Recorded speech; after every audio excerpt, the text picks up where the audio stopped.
네, 원투펀치 TMF 시작해보도록 하겠습니다. 자, 오늘도 제 옆에는 또 다른 게스트가 나와 계신데, 뭔가 이렇게 옛 친구를 부른 것 같고, 찐친을 부른 것 같고, 이런 느낌이 듭니다. K리그 하면 이분 아닙니까? 서호정 기자님 나와주셨습니다. 안녕하세요. 네, 안녕하세요. 서호정입니다. 반갑습니다. 네. 아니, 이렇게 또 오신다는 얘기를 저도 이제 전해 들었는데, 어떻게 된 거예요? 갑자기 제안을 받았죠. 저희가 사실 돈이 많이 없어서 갑자기 제안을 많이 아, 합니다. 그래요? 갑자기 제안을 해서 거절하지 못하게끔 그렇게 딱 하고 아니, 모시는 그런 형태를 많이들 좀 하죠. 그렇죠? 저는 최근에 원투펀치에 우리 정다워 기자가 나와가지고 굉장히 강도 높게 얘기를 하길래 네. 자본주의의 힘인가? 어. 출연료를 많이 주나? 그래서 정다워 기자가 그냥 지르나? 원투펀치를 날려대나? 그래가지고 저는 제가- 그렇게 생각하고 왔는데요. 반대로 그런 거좀 제가 화가 오늘 난 추천한 게 저 혼자 죽기 싫어가지고 같이 죽을 사람을 한 명 섭외를 해야 된다. 거예요. 여긴 좀 그런 게 있어요. 우리 분위기가 그만큼 참 좋다는 얘기인데 또 이렇게 K리그 하면 또 서호정 기자님이잖아요. 그래서 좀 오늘은 좀 기대가 많이 돼요. 특히 뭐 정다워 기자님은 서호정 기자님을 모시고 오신 분이니까 뭐 어떻게 좀 얘기를 하시고 오셨어요? 제가 직접 얘기하진 않았고 네. PD님을 통해서 PD님이랑 그런 얘기를 했어요. 내가 좀 부담스러우니까 좀 호정 선배가 오면 내가 부담이 좀 줄 것 같다. 그래서 좀 강력하게 추천을 했습니다. 뭐 여전히 때리는 건 정다워 기자가 하고 네네. 저는 옆에서 살짝 팩트체크 뭐 이런 거 그렇게 보면. 하려고 해야 되겠네요. 김현철 위원님이랑은 또 관계가 좀 어떻게 되세요? 저희는 뭐 현장에서 네. 많이 보고 인사 나누고 뭐 제가 생각하는 최고의 또 해설위원이시니까. 아유, 감사합니다. 저도 중계를 통해서 많이 전해 듣고 있고 기사는 사실 정말 많이 봤었거든요. 저도 기자를 하고 싶었던 적도 있었고 해왔던 적도 있었는데 정말 많이 참고했던 기자님 중에 한 분이었죠. K리그 하면은 이 두 분을 빼놓을 수가 없기 때문에 지금 뭔가 오늘 K리그를 얘기하는 게 굉장히 든든한 것 같아요. 그래서 오늘 좀 각오를 하신 건가요? 뭐 팩트체크 말고 조금 더 늘 저는 이제 워밍업이 된 상태로 지금 들어오고 있고 주제를 봤는데 살벌하죠. 굉장히 살벌하죠. 여기는 그냥 뭐 냅다 매운맛으로 그냥 후려 갈기는 내용 컨텐츠구나. 사실 왜냐하면은 시즌 중에 오셨으면 이렇게까지 매운맛은 아닌데 이제 시즌 끝나고 나니까 그래 몰라 그냥 막 하자 뭐 이런 느낌으로 또 시작을 했는데 순환반부터 좀 얘기를 해볼게요. 워밍업이라고 보시면 돼요. K리그가 이제 정말 끝이 나잖아요. 대구부터 좀 얘기를 해야 될 것 같아요. 지금 상황이 어떤지부터 조금 다워 기자님이 쭉 얘기를 해주시면 좋을 것 같아요. 뭐 조광래 대표는 일단 사퇴하기로 했는데 사실 내부에서는 이제 조광래 사장님께서 워낙 대구의 이 전성기를 연 분이니까 떠나면 안 된다는 목소리도 되게 많은 것 같고 뭐 김병수 감독 역시 이 조광래 대표의 엄청난 지지를 받았다고 본인이 얘기를 하더라고요. 그래서 그런 상황에 좀 걱정을 하고 있고 올해 인천, 6년 전에 제주 이런 케이스들을 볼 때 강등되는 팀들이 빠른 프리시즌 안에 팀을 정비하고 미래를 정상적으로 끌고 갈 수 있는 체제를 만들지 못하면 수원 삼성의 그 2년 전 상황이랑 매우 비슷한 수원 삼성은 어쨌든 뭔가 혁신을 해보려고 굉장히 노력을 하고 했지만 어쨌든 전임 체제에서 세워졌던 염기훈 감독 체제에서 실패를 하면서 완전 꼬여버렸거든요. 그러니까 대구도 이 시점에 어떻게 정리를 할 건지가 정말 중요한데 뭐 대구가 굉장히 내부적으로 좀 많이 이제 혼란스러운 상황인 것 같고 뭐 책임 소재를 가려야 하는 여러 가지 갑론을박 목소리도 있는 것 같고 좀 혼란스러운 것 같은데 이 시점이 구단 역사에 있어서 가장 중요할 수도 있겠다는 생각이 듭니다. 그때는 그 거대한 리더십의 공백이 생겼죠.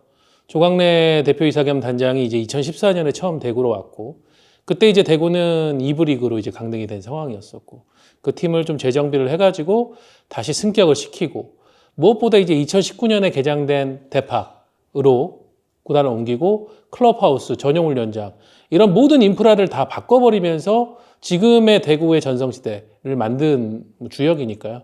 그 전에 대구는 사실은 그 광활한 대구 스타디움에 1000명, 2000명 이런 관중들을 모시고 축구를 하던 팀이었는데 대팍으로 이전을 하고 나서는 12,000명이 항상 경기장을 찾는. 경제적으로도 굉장히 부흥이 됐죠. 네, 그리고 구단 자체적인 수익도 굉장히 올라갔고 어떻게 보면 시민구단의 롤 모델이 되었는데 이제 문제는 조광래 대표이사도 나이가 드시고 또 팀의 어떤 확실한 그 혁신을 주지를 못하시는 상황이 최근에 한 2, 3년 정도 정체가 되다 보니 대구는 어느 순간 AFC 챔피언스 리그 출전권을 노리던 팀에서 강등권으로 내려와 버렸고 그 안에서 또 팬들도 피로감을 느꼈고 올해 또 많은 일들이 있었죠. 시즌 중에 이미 한 차례 팬 간담회에서 조광래 대표이사하고 구단이 굉장한 큰 비판에 직면을 했고 그때 이제 그런 상황을 돌파하기 위해서 조광래 대표이사는 올 시즌 성과와 상관없이 저는 떠나겠다라고 선언을 한 것을 최근에 이제 공식적으로 딱 굳힌 건데 정다워 기자가 얘기했다시피 지금 처음에는 사실은 많은 사람들이 조광래 대표이사에 대해서 의심을 하고 비판을 했단 말이에요. 근데 시즌이 끝나고 나니까 세징야 선수가 SNS에 정말 절절한 글을 올렸어요. 사장님이 세징야가 없으면 대구FC는 안 된다라고 했지만 내가 생각할 때는 조광래 사장이 없으면 대구FC는 없는 거다. 나는 뭐 그런 글을 올렸고 그리고 김병수 감독조차도 굉장한 지지를 보냈고 이제 이런 상황이 되니까 팬들이 어라? 조광래 대표이사가 문제가 아니었던 거야? 내부에 있는 사람도 이렇게 다들 지지를 하는데 그러면 진짜 문제는 누구지? 우리가 비판해야 될 사람은 누구지? 라고 이제 타깃이 바뀌고 있는 상황입니다. 그걸 어떻게 해서 문제 해결을 잘 이뤄낼 것인가 이제 대구가 해야 될 숙제가 아닐까라는 생각이 드는데 팬들이 계속 기다릴 수는 없거든요. 이미 항의를 좀 하고 계시죠. 뭐 트럭시 뭐 조화를 보내면서 뭔가 구체적인 메시지를 팬들이 좀 전달하고 있기도 하고 어쨌든 조광래 대표이사 이후 시대에 대해서는 아직까지 윤곽을 우리가 예상할 수 있는 상황은 아니기 때문에 인물에 대한 인선이 좀 제대로 돼서 인천이나 제주가 강등 직후 시즌에 잘 관리를 하고 바로 팀을 이끌었던 것처럼 뭔가 리더십의 공백을 남기지 않고 좀 빠른 수습과 함께 시즌 준비를 하는 게 중요하지 않을까. 근데 지금으로서 알 수 있는 부분은 사실 좀 아무것도 없는 시점인 것 같습니다. 일단 뭐 급선무는 선수단을 빨리 정비를 해야 되잖아요. 왜냐면 1월 초에는 동계 전준을 떠나야 되고 또 최근에 K리그는 보스만 룰이 본격 적용되고 나서는 선수 구성에 대한 준비를 정상적인 팀들은 이미 12월 초선이면 거의 다 마무리를 합니다. 이제 발표하고 이렇게 하면서 동계 전지훈련 가기 전에 다 끝내고 간단 말이에요. 근데 대구는 지금 지켜야 될 선수들도 지금 하나둘씩 다 나가고 있는 판이에요. 그러니까 이 부분을 빠르게 수습할 수 있는 사람 아무래도 단장이겠죠. 단장 선임을 빨리 해야 되는데 원래 대구는 이제 9월에 조직된 혁신위원회에서 좀 단장을 속도감 있게 선임을 하겠다. 우리가 시즌이 끝나지 않아도 10월에는 11월에는 선임하겠다고 했는데 이게 안 됐어요. 이게 지금 넘어와 버렸고. 그러면 지금 과연 누가 그럼 단장 선임을 할 것인지 혁신위는 끝났거든요, 활동이. 그렇다면은 아마 임시 대표이사 혹은 시민구단이기 때문에 지자체에서 선택을 하게 될 것 같은데 워낙 팬들이 지금 들불처럼 일어나 있고 사실은 시에서 제일 두려워하는 건 민원입니다. 그렇죠. 팬이기 이전에 시민들이잖아요. 시민들이 구단 운영 똑바로 해라, 선임 똑바로 해라. 계속 민원을 넣으니까 시에서도 굉장히 당황을 했고 이게 무슨 일이냐, 제대로 조사하고 해라 라고 한 상황이거든요. 그래서 어떤 역량의 단장군을 데려와가지고 지금 선수단을 수습할 것인가, 이게 제가 볼 때는 한 2주 안에는 결론이 나야 될 것 같아요. 이 시간이 대구에게는 골든 아워입니다. 사실 이렇게 좀 강등의 결론이 나면은 그냥 우리는 기본적으로 지금 시간에 그 팀이 K리그2에서 어떻게 할 것인가 그리고 선수들은 어떻게 꾸려질 것인가 뭐 이런 얘기들을 하는데 그런 얘기를 하기 전에 지금 이 문제를 해결해야지 그 얘기가 나올 수 있으니까 이 문제가 말씀하신 것처럼 이 2주 안에 좀 빨리 골든타임으로 잘 이루어졌으면 좋겠다라는 생각이 듭니다. 자, 수원 삼성 얘기를 해보도록 할게요. 이게 참 쉽지 않네요. 아까 말씀한 것처럼 다시 올라가기는 참 쉽지 않은 것 같아요. 일단은 결국 승강 플레이오프에서 한 골도 넣지 못하고 그대로 무기력한 패배를 당했다는 점에 대해서 팬분들이 불만이 가장 크지 않을까 생각을 하고요. 변성환 감독이 경기 끝난 이후로 팬들에게 인사를 하면서 사퇴하겠다라고 의사를 공식적으로 밝혔는데 사실 팬들이 그에 앞서서 먼저 변성환 나가 이 콜을 외치면서 감독에 대한 어떤 불만, 올 시즌에 대한 불만을 좀 많이 토로했었죠. 그리고 그러한 팬들의 외침은 저는 충분히 이유가 있는 외침이었다고 생각을 해요. 일단 변성환 감독의 계약 기간이 올해까지였던 것으로 확인이 되는 것도 있지만 올 시즌 동안의 수원의 여정을 보면 승부수를 던져야 될 때 감독의 어떤 선택, 과감함 이런 부분에서의 부족함이 좀 많이 느껴졌던 시즌이었던 것 같아요.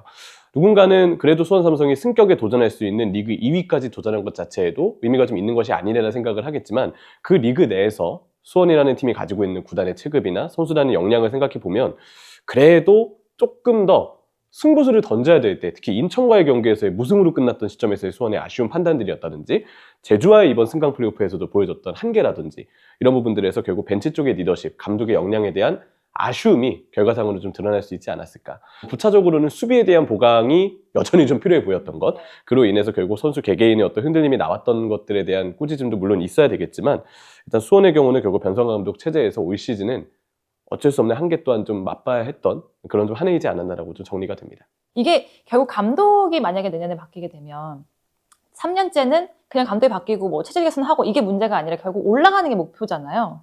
그러니까 수원도 좀 비슷한 상황에 있는 것 같아요. 거의 잡을 뻔했잖아요. 거의 거머쥐는 줄 알았는데 이게 마지막에 모래처럼 스르르 다 빠져나가 버렸어요.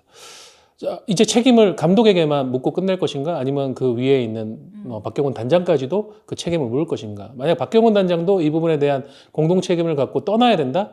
그러면 이제 감독을 바꿔야 되는 시기인데 또 여기도 리더십 공백이 같이 발생을 네. 합니다.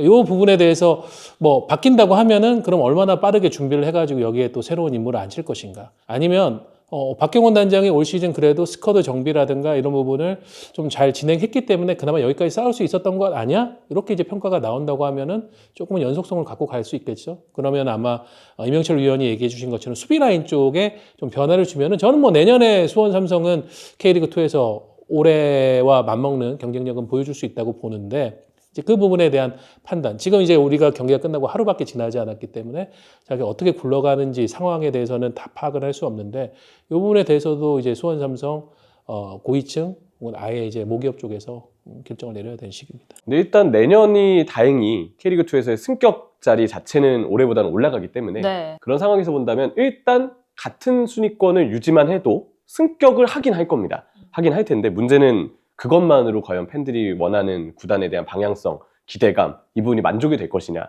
승격 물론 좋죠. 근데 앞으로 1부 리그에서도 더 안정적으로 잔류하고 원래 수원의 위치로 팀을 돌려놓을 수 있는 그러한 방향성, 경쟁력을 갖추는 게 필요하기 때문에 다음 감독 선임이 여러 의미에서 굉장히 중요한 부분이 좀 됐다는 생각이 듭니다. 그렇습니다. K2에서 내려간 대구도 그렇고 K2에 여전히 있게 된 수원 삼성도 그렇고 여전히 조금 해결해야 될 숙제는 계속해서 있는 것 같아요. 어떻게 될지는 좀 빠른 시일 내에 뭔가 봉합이 될 수 있을 거라고 좀 지켜봐야 되지 않을까라는 생각이 듭니다. 자, 오늘 왜 이렇게 우리가 좀 빨리 진행을 하냐 하면은 정다우 기자님이 굉장히 중요한 곳에 가죠. 승강표 최종전. 지금 굉장히 귀추가 주목되고 있잖아요. 부천 같은 경우는 어쨌든 뭐 약간 뭐 잃어도 본전 같은 느낌인 것 같은데 수원FC는 떨어지는 거잖아요. 결국에는 승강 플레이오프 2차전에서 가장 비참한 건 이제 떨어지는 팀이거든요. 수원FC가 어떻게 또 경기를 준비하고 또 김은중 감독이 어떤 멘탈 상태로 나올지가 좀 기대도 되고 걱정도 되는데 사실 이 경기 취재 가는 게 되게 괴롭거든요. 맞아요. 근데 특히 그러니까 못 올라가는 것보다 강등되는 팀이 나와버리면 진짜 현장 분위기가 처참해요. 승강제 이제 2013년이죠. 그때 처음으로 이제 그때부터 쭉 취재를 하면 제일 가기 싫은 경기가 사실 승강 플레이오프 2차전이거든요. 오늘도 사실 좀 마음이 무겁습니다. 그만큼 예민한 경기잖아요. 그리고 많은 팬들이 지금 응원을 하는 경기이기도 하고 어떻게 보시나요? 지금 K리그가 1+2 승강제를 하고 있기 때문에 굉장히 가혹하다. 어떻게 세 팀이나 떨어지고 세 팀이나 올라올 수 있느냐라고 하지만 실질적으로 지금 2022년, 2023년, 2024년을 봤을 때 다이렉트 승격 한 팀을 제외하고 K리그2에서 올라간 케이스는 2022년 대전이 유일합니다. 네. 그 정도로 어떻게 보면 K리그2 팀들이 K리그1 팀들 끌어내리고 올라가는 게 굉장히 어려운데 부천은 일단 이 전제 조건 하나를 해냈잖아요. 그리고 이제 수원FC가 홈에서 이걸 뒤집어야 되고 수원FC는 아마 2023년에 부산과의 승강 플레이오프에 대한 기억을 떠올릴 텐데 그때 수원FC 부산 원정과 졌는데 홈에서 5대1로 뒤집기를 해버렸거든요. 저는 관건은 싸박이라고 봐요. 김은중 감독이 저는 올 시즌 좀 후반기에 화가 많으세요. 대놓고 좀 선수들에 대한 질타를 하시는데 특히 그 정점이 저는 부천전 끝나고 싸박에 대한 아주 공개적인 질타였다고 생각을 하고 싸박 선수가 이적설도 있고 또 여러 수상을 하면서 본인의 가치가 한껏 올라있는 상황인데 뭔가 그런 모습에 걸맞은 책임감을 이번 1차전뿐만이 아니라 앞선 경기들에서도 다 보여주지 못했거든요. 지금 공식전 4경기 득점이 없습니다. 싸박 선수가. 그러니까 이 부분을 김은중 감독이 자극한 것이 싸박의 이번 2차전 아주 대분전으로 커질 것인가? 아니면 싸박 선수가 아이 나 안 해. 더 하기 싫어. 에라이. 뭐 난 떠나면 그만이야. 이런 결과가 나올 것인가? 저도 그래서 오늘 좀 그 부분에 초점을 맞추고 중계를 보려고 해요. 싸박도 느낀 게 있겠죠. 김은중 감독의 인터뷰를 들었으면 본인도 거기에 대한 피드백을 이번엔 좀 해야 되지 않을까 생각합니다. 사박이 아직 뭐 구체적으로 행선지가 결정된 것도 아니고 뭐 이적을 무조건 할 수 있는 상황도 아니어서 강등되면 본인 내년에 2부 리그에서 뛰어야 될 수도 있어요. 그렇기 때문에 열심히 해야죠. 네, 그렇습니다. 이제 세 번째 주제로 좀 넘어가 보도록 할게요. 이게 어떻게 보면 가장 시즌이 끝날 때쯤에 기대를 하는 부분이 아니었을까. 기대라기보다는 궁금했던 궁금했고 네. 기다렸던 그런 상황이었지 않았을까. 과연 선수들이 어떤 말을 하려고 했을까. 어떤 일이 일어났을까. 그 안에 속내는 무엇이었을까. 이런 거를 듣고 싶었는데 뭔가 조금 미적지근하게 지금 흘러가고 있는 것 같은 느낌이에요. 심지어 이제 신태용 감독은 어쨌든 K리그 시상식 현장에 왔고 인터뷰를 통해서 뭐 영상도 남아있죠. 일단 선수들에게 호루라기를 분 것은 귀에다 대고 분 것은 사실이다. 그리고 어쨌든 신태용 감독이 모든 거에다 부정하진 않았어요. 대신에 이제 인터뷰에서 신태용 감독이 이야기했던 뉘앙스는 나의 어떤 표현이 선수들에게 뭔가 오해를 일으킨 것 같다.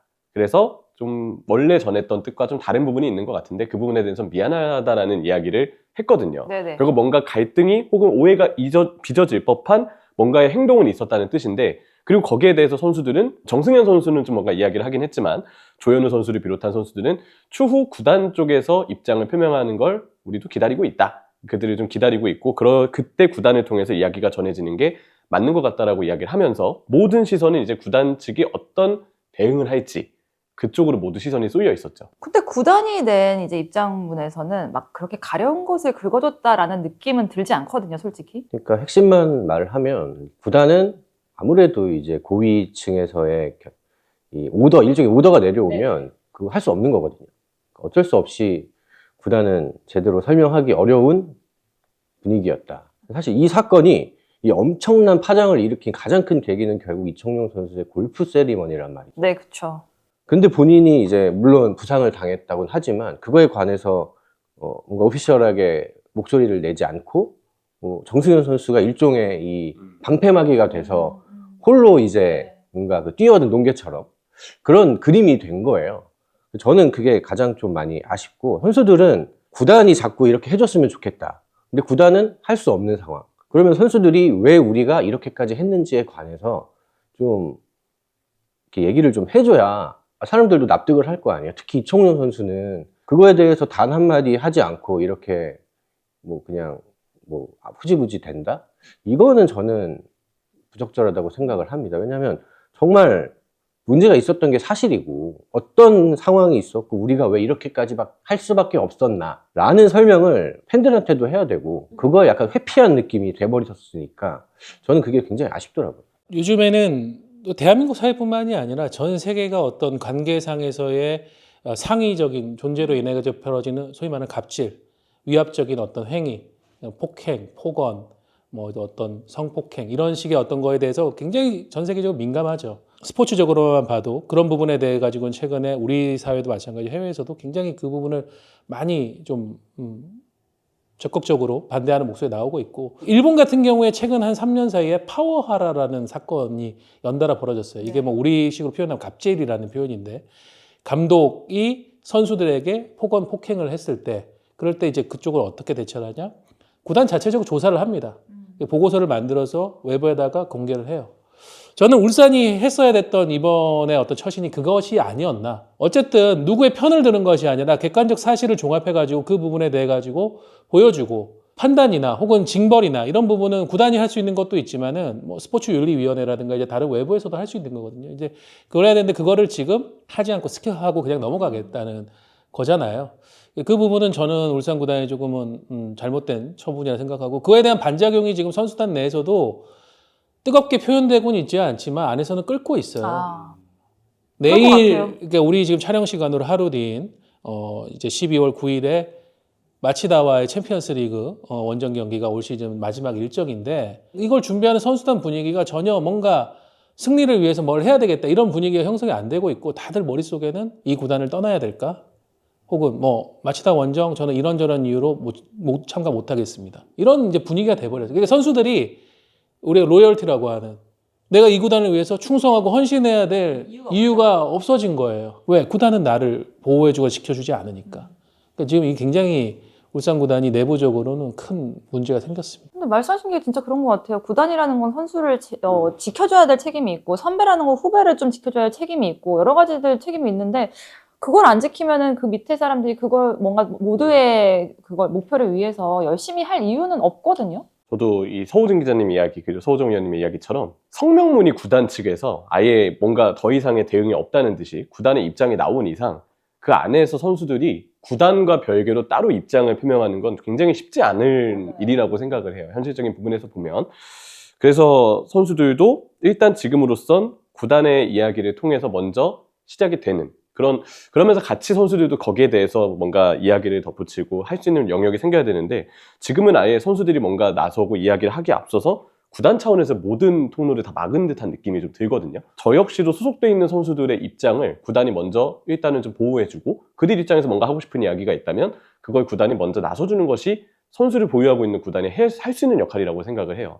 근데 지금의 어떤 성명문, 단순히 상황을 그냥 이대로 뭐 별다른 어떤 표명 없이 그냥 이대로 그냥 묻자, 그냥 지나간 일로 치부하자라고 느끼는 듯한 이 구단의 성명문은 도대체 누구를 위한 성명문인가라고밖에 저는 생각이 안 들거든요. 그러니까 저는 지금 울산 팬들이 거세게 이게 지금 반응하고 또 뭐 이제 그룹에다가도 가서 항의하고 트럭 시위 이러는 이미 퍼포먼스를 하고 있죠. 하는 네. 이유가 울산이 이제 2022년부터 2024년까지 3연패를 하는 과정에서 팬들이 뭐 모처럼 우리가 원했던 우승을 달성한 것도 기쁘지만 더 기뻤던 것은 울산이라는 이 팀 안에서 키워진 유스 출신의 선수들이 보여주는 그런 팀에 대한 사랑, 애정, 그리고 고참 선수들 중심으로 새롭게 만들어 나간 팀의 문화, 이런 것들이 이제는 이 울산의 힘이 자산이 되겠구나. 앞으로 우리가 뭐 어떤 시즌은 우승을 못 하더라도 금방 회복해가지고 또 다음 시즌, 그 다음 시즌에 우승 도전하면 돼. 이런 어떤 우리가 힘을 갖췄다라고 생각했는데 이게 올해 벌어진 여러 일들로 그냥 와장창은 다 무너졌고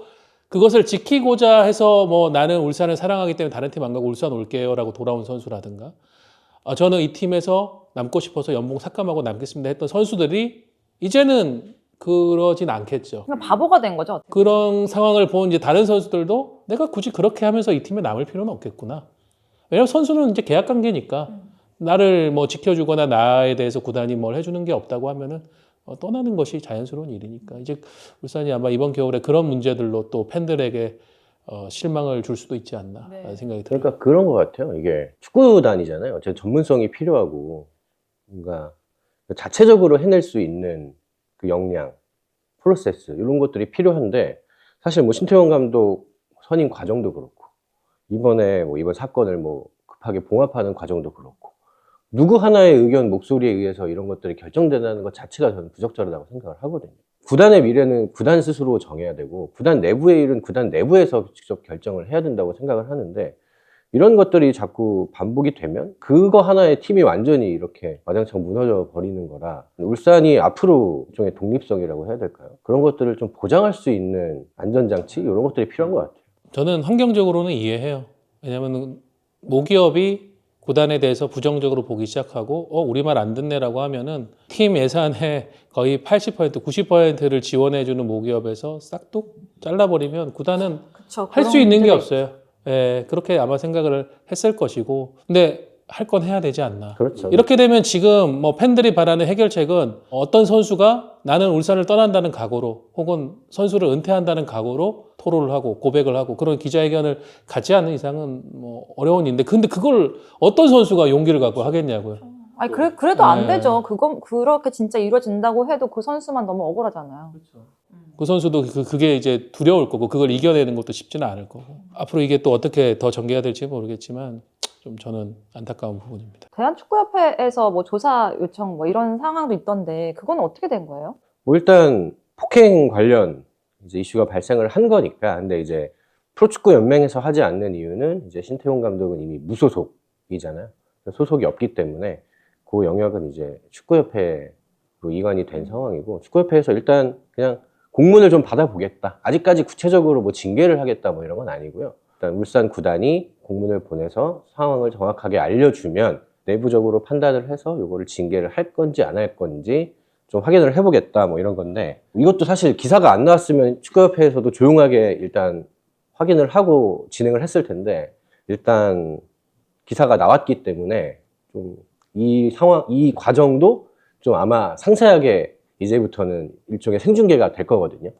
울산에서는 공문을 보내야 할 거고, 협회는 그 공문을 확인한 후에 우리가 징계 절차를 밟을 것인가에 대한 논의도 해야 되고, 이것도 결국에는 외부에 알려야 할 거고. 근데 저는 궁금한 게 팬의 입장에서 이렇게 조사가 들어가면 정말로 투명하게 이렇게 조사가 되느냐. 사실 축구협회에서도 저희가 100% 신뢰할 수 없는 사건들이 많았잖아요. 그러다 보니 이게 그냥 또 똑같이 유야무야 되는 건 아닌가라고 50%는 기대하고 50%는 좀 그냥 기대하지 말아야지 뭐 이런 생각을 할 것 같기도 해요. 축구협회도 일단 분위기를 좀 살펴보니까 굉장히 조심스러워 하더라고요. 왜냐하면 신태용 감독이 또 협회 부회장을 역임을 했기 때문에 얼마 전까지 혹시라도 또 뭐 제 식구 감싸기라는 이 프레임 안에 들어가 버리면 협회에 또 다른 또 일종의 멍해가 생기는 거거든요. 그래서 이 사건을 조금 신중하게 바라보고 있는 것 같고, 저는 신중해야 하지만 축구계가 이거를 명확히 정리를 못하면은 축구계를 넘어선 다른 영역의 문제로 또 비화될 수도 있다고 봐요. 네. 이게 지금 현재는 어떤 뭐 선수와 감독의 관계,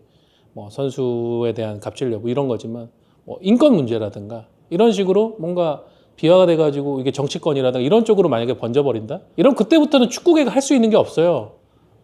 그러니까 축구계 스스로가 이 문제를 정확히 들여다보고 자정을 해야 된다. 예, 저는 그런 좀 결론을 갖고 있습니다. 어쨌든 이렇게 좀 투명하게 이루어지면서 팬들이 좀 궁금해하는 상황들을 잘 들여다보고 조금 마무리가 잘 지었으면 좋겠다. 그냥 유야무야는 이제 팬들이 원하지 않는다라는 거를 축구협회도 그렇고 울산도 그렇고 선수들도 그렇고 모두가 알았으면 좋겠다라는 마음으로 이제 마무리 짓도록 하고요. 이제 요 얘기 좀 해보려고 합니다. 요거 좀 논란이 많이 일어났잖아요. 매번 논란이었지만 이 정도는 아니었는데 막 인종차별 얘기도 나왔었고 여러 가지 좀 여기에 대해서도 우리가 좀 매운맛을 할 필요가 있을 것 같아요. 현장에 혹시 계셨을까요?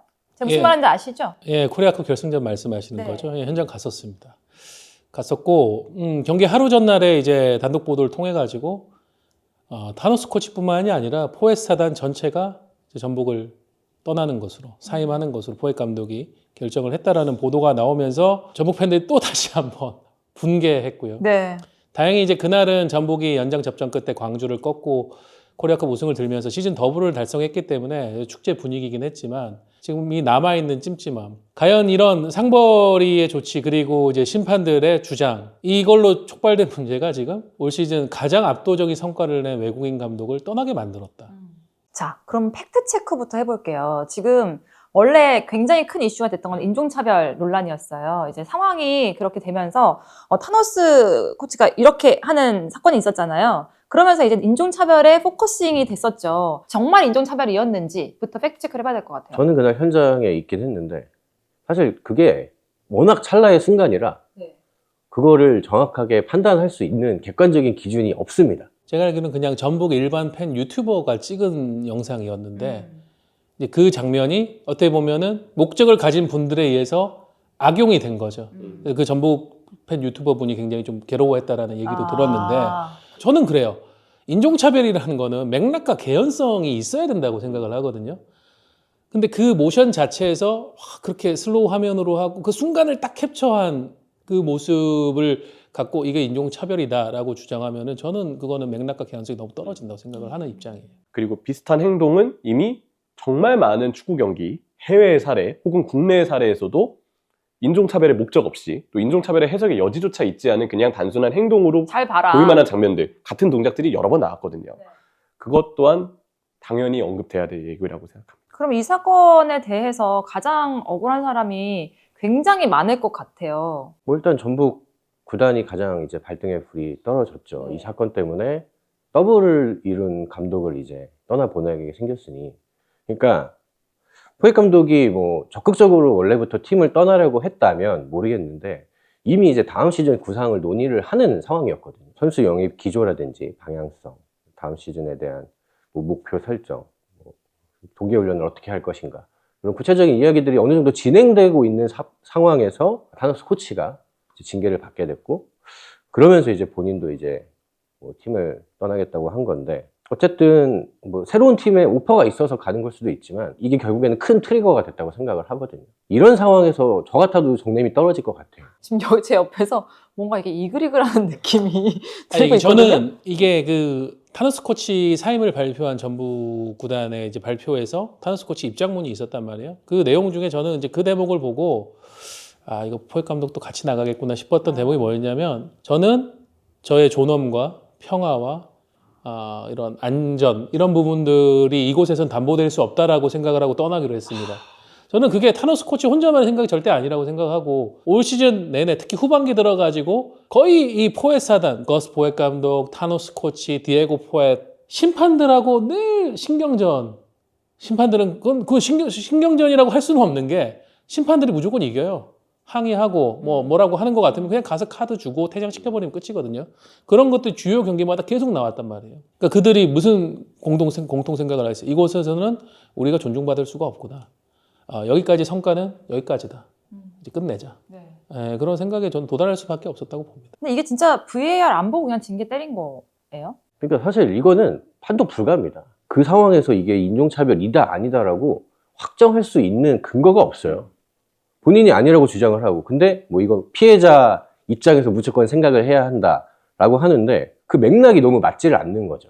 그러니까 연맹에서 상벌이 후에 했던 보도자료를 보면 뭐 라시스타 하면서 했다는 건데 그러면은 그 타너스 코치가 인종차별주의자라고 말을 하면서 자기가 인종차별을 했다는 거거든요. 그거 되게 황당한 그러니까 무슨 말이야? 근거잖아요. 그러니까 그런 어거지 주장을 나는 인종차별자 뭐 이렇게 말하는 게 아닌 이상. 그러니까 저는 맥락하고 개연성을 봐야 된다는 얘기가 뭐냐면은 저는 이 얘기는 포엣 사단 전체가 우리가 한국의 심판들로부터 인종차별을 받고 있다라는 주장이었다고 생각을 해요. 왜냐?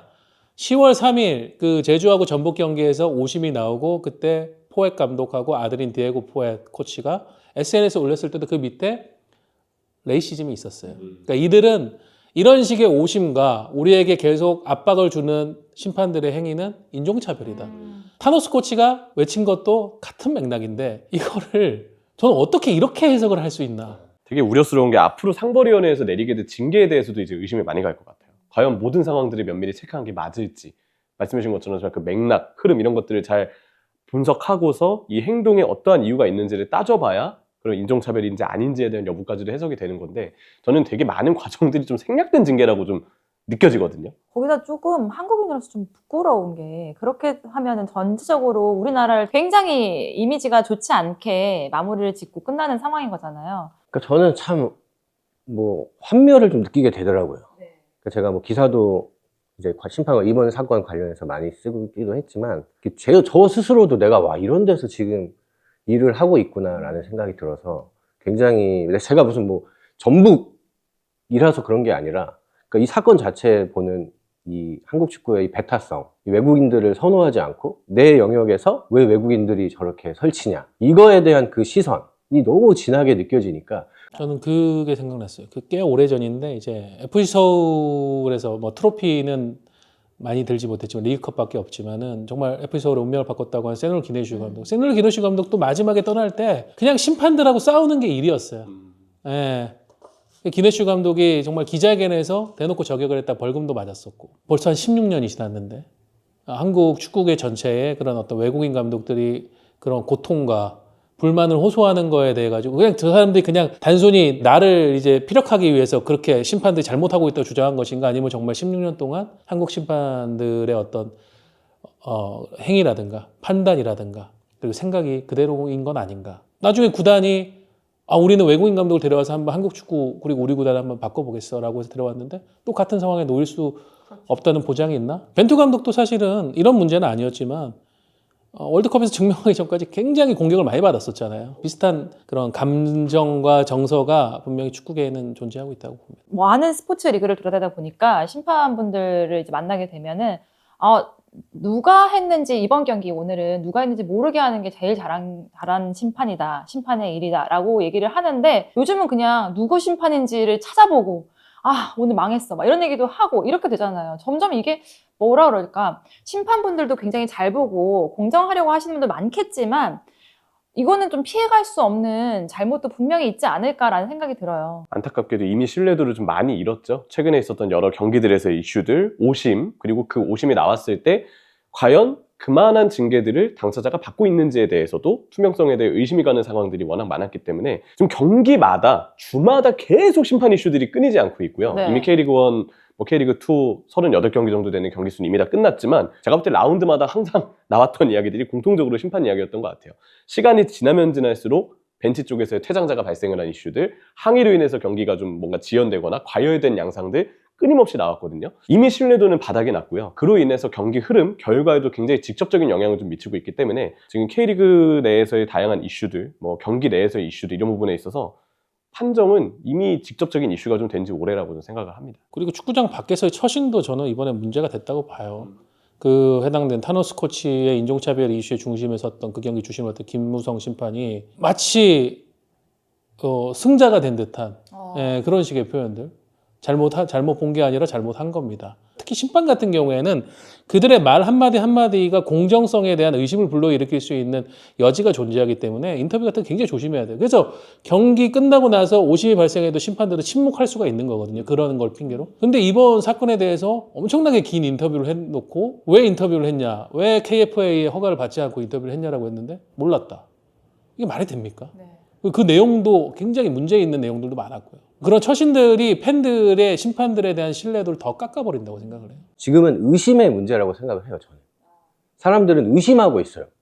저 심판이 우리 팀 일부러 저렇게 한다. 그거는 정말 심각한 문제거든요.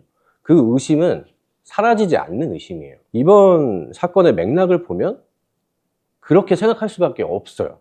왜냐하면 과거부터 특정 팀에 계속해서 V리그 끼쳤던 심판이 있었고 그 사람이 이번 사건에 약간의 이런 주동자처럼 그런 모습이 돼서 이 지경이 될 때까지의 뭔가 큰 역할을 했고 배후에 있다는 의심을 좀 네. 강하게 받고 있죠. 근데 이 사람이 어떻게 이런 오심을 할 수 있느냐라는 수준의 오심을 했거든요. 이거를 과연 못 볼 수가 있느냐. 심지어 VAR까지 같이 이걸 못 봤다? 정말 말이 안 되는, 납득하기 어려운 오심이었거든요. 그러니까 이런 맥락을 보고 저는 제가 기사에서 자주 쓰는 워딩이 정치 심판이거든요. 일종의 정치 행위를 하고 있다는 생각이 드는 거예요. SNS에 올리고, 언론이랑 적극적으로 얘기를 하고, 네네. 이런 것들이 과연 정말 처신의 문제냐. 이것이 정말 정치의 영역에 들어가 버린 게 아니냐라는 생각이 들고, 그러니까 이게 심각한 게 뭐냐면, 이러면 앞으로 이 사람들이 판정하는 거에 대해서는 정말 모두가 의도가 있다라고 의심을 하고 보게 되는 거예요. 전북 팬들은 작년에 승강 플레이오프에 갔던 팀을 이렇게 변신시켜서 올해 열리는 국내 주요 대회 2개를 다 트로피를 가져온 감독이 이 문제를 떠나게 됐으니 그럼 이제 전북 팬들은 어떤 상황이든 곱게 볼 수가 없죠. 아마 경기가 열리는데 해당 심판들이 투입이 되면은 전북 팬들이 극렬하게 반응할 것 같아요. 저는 그러면서 무슨 사고가 또 벌어질지 지금 가늠이 안 됩니다. 많은 심판들이 있는데 그게 얼마나 일부일지는 모르겠지만 그 일부의 일종의 정치 심판들 때문에 열심히 하고 성실하게 하고 공정하게 하고 싶어하는 일반적인 심판들에게까지 엄청난 피해를 끼친다고 생각을 맞아요. 하거든요. 단순 오심이 나올 수 있잖아요, 사실. 프리미어리그든 분데스리가든 챔피언스리그든 오심은 나옵니다. 오심이 없는 리그는 없어요.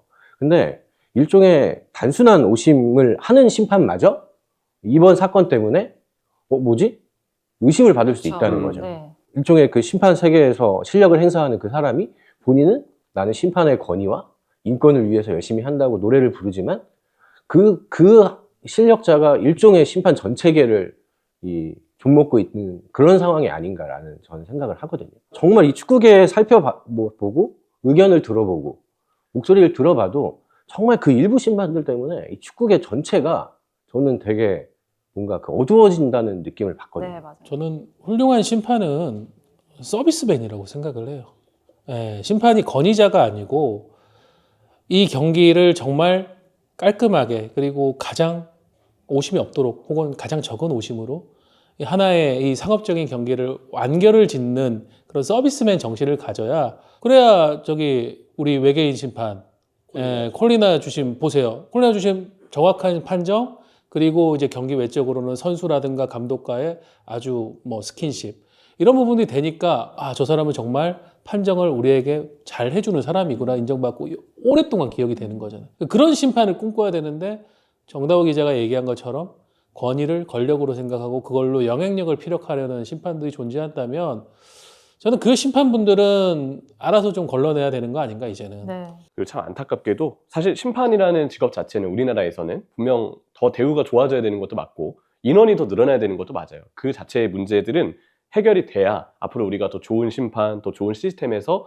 안정된 판정들, 안정된 어떤 경계에서의 심판들의 상황들을 좀 볼 수 있다고 생각을 하는데 이 일련의 사태들 때문에 누군가가 이야기할 심판들 처우 개선돼야 됩니다. 상황 좋아져야 됩니다. 이런 이야기 자체가 그냥 더 이상 나오지 못하게끔 만들어버렸어요. 스스로 저는 지금 상황을 궁지에 몰았다고 생각해요. 그래도 뭔가 판정을 하는 데 있어서 말씀해 주셨던 그 정말 정치 심판이라는 표현이 저는 되게 많이 와닿는데 그런 이슈들이 아닌 단순 오심으로 끝날 문제들만 이어졌다면 우리가 한 번쯤은 이들이 왜 이 상황에서 뭔가 현장에서 어려움을 겪게 되는지 그리고 왜 내부적인 심판에 대한 어떤 경쟁과 승격에 대한 시스템이 좀 원활치 않은지 그런 부분들을 꼬집으면서 결과적으로 시스템 개선이 필요하다라고 입을 모아 이야기할 수 있는 타이밍이 왔다라고 생각을 했는데 특히 한 최근 반년 동안의 행보는 굉장히 아쉽습니다. 이러면 누가 이 시스템이 개선돼야 된다, 더 좋아져야 된다, 누가 목소리를 내겠어요? 지금 그런 상황이 아니죠. 그러니까 전체적으로 다 개선을 해야 돼요. 체질 개선을 해야 되는 게 분명히 우리 축구계에 존재하고 멋져졌으면 좋겠는데 자꾸 멋지지 않도록 가고 있는 게 너무 많은 것 같아요. 연맹의 선택이 그래서 이번에 정말 아쉬운 거죠. 그러니까 굳이 저렇게까지 상벌위에서 무리하게 징계를 내려야 되나? 심판 편을 어쨌든 들어준 거니까 결과적으로 저는 뭐 축구협회도 뭐 대놓고 얘기하거든요. 문제는 심판들이 그러니까 우리가 심판이 아무리 부족하고 인원이 없어도 저 정도로 문제되는 사람들은 정말 심각하게 끊어내야 된다. K리그라는 브랜드 가치가 심판 때문에 너무 떨어지는 거예요. 축구 좋아하시는 분들 중에 진짜 많이 하는 얘기가 심판 때문에 축구 보기 싫다고. 근데 이거 지금 2025년에 우리가 30년 전 상황이랑 비교를 했을 때 좀 개선이 된 건가? 우리가? 좀 나아진 건가? 이런 생각을 들게 한단 말이죠. 근데 정말 너무 후진적인 이야기를 지금 하고 있는 거예요. K리그는. 뭐 승강제하고 뭐 챔피언스리그 가서 잘해야 되고 막 이런 이슈가 더 나와야지 맞는 건데 아니 심판이 지금 뭐 하는 거야? 심판이 일부러 안 보는 거야? 뭐 이런 얘기를 하고 앉아 있으니 이게 도대체 저는 뭐 하는 짓인가 싶거든요. 코리아컵 그 결승전 끝나고 시상식 하는데 그날 심판들은 아무 상관없는 심판들이거든요. 근데 일단 심판이 나오니까 싫어하죠. 전북 팬들, 광주 팬들 모두 야유를 하더라고요. 누구 심판이 아니라 그냥 심판 자체가 싫어지는 이런 이제 현상까지 벌어졌어요. 정말 잘못된 현상인데 심지어 양측에서 다 야유가 나왔다는 것도 생각해 볼 만해요. 보통은 한쪽에서 나오는 경우들이 되게 좀 일반적이거든요. 야유가 나온다 하더라도 양측에서 다 거의 균일한 데시벨의 야유가 나왔다는 거는 이거 좀 문제가 있는 거죠. 지금 저희 프로그램뿐만이 아니라 모든 팬들이나 뭐 다른 프로그램도 심각성을 아는데 과연 그들이 심각성을 얼마나 아는가 는 다른 문제이기 때문에 좀 많이 제대로 심각성을 좀 깨닫고 체질 개선을 좀 했으면 하는 바람이 있습니다. 어쨌든 이렇게 조금 TMF 굉장히 매운맛으로 서호정 기자님과 함께 했어요. 근데 뭐 안 한다더니 굉장히 화가 나서 말씀을 하시던데요? 아니 지금 순주 씨가 눈을 또롱또롱 뜨고 매운맛 이렇게 이제 저한테 텔레파시를 보내고 있는데 제가 어떻게 안 할 수가 있겠어요. 아 근데 저희끼리 얘기하다 보니까 자꾸 빨려드네요. 들어가죠. 네, 그런 게 좀 있어요. 매운맛 블랙홀이네요. 네, 매운맛 블랙홀이 좀 있어요. 왜냐하면은 저희는 축구에 진심이기 때문에 좀 개선을 했으면 좋겠는 마음에서 자꾸 독설이 나오는. 저의 의도는 성공을 했습니다. 보세요 정다호 기자. 아예 빨간색 옷 입고 그러니까 오잖아요. 지금 여기 쪽이 되게 빨개 느낌이 빨간 맛으로 이렇게 왔는데 오늘 어쨌든 어떠셨어요? 원투펀치랑 함께 하니까. 굉장히 재밌고요. 역시 우리 순주 씨가 아주 진행 잘 해주시고 우리 이명철 위원님, 우리 정다호 기자님 이런 분들하고 같이 얘기하니까 저도 일이라기보다는 1시간 동안 축구 이야기를 좀 원 없이 그렇게 털어놓을 수 있는 그런 시간이 즐거웠습니다. 다음번에도 좀 욕하고 싶으면 오세요. 알겠습니다. 다음부터 우리가 예민한 주제가 있으면 이런 주제가 있으면 무조건 언제든지 우리 나오세요. 네, 서호정 선배를 섭외하는 걸로 하겠습니다. 알겠습니다. 오늘 서호정 기자님 함께 해주셔서 감사드리고요. 저희는 또 다음 시간에 오도록 하겠습니다. 인사드릴게요. 안녕히 계세요.